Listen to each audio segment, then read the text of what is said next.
Мой свекор Храбков Александр Иванович родился в 1898 году в селе Петропокровское Балашихинского района Московской области.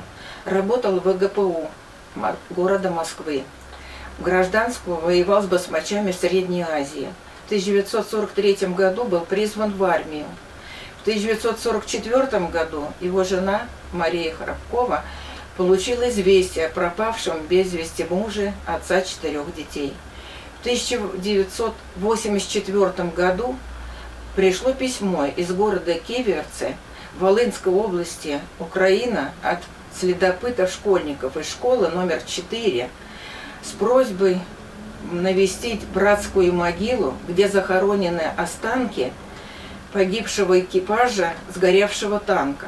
У одного из бойцов был найден адрес Храбкова Александра Ивановича. Так родные встретились через 40 лет после войны благодаря следопытам-школьникам.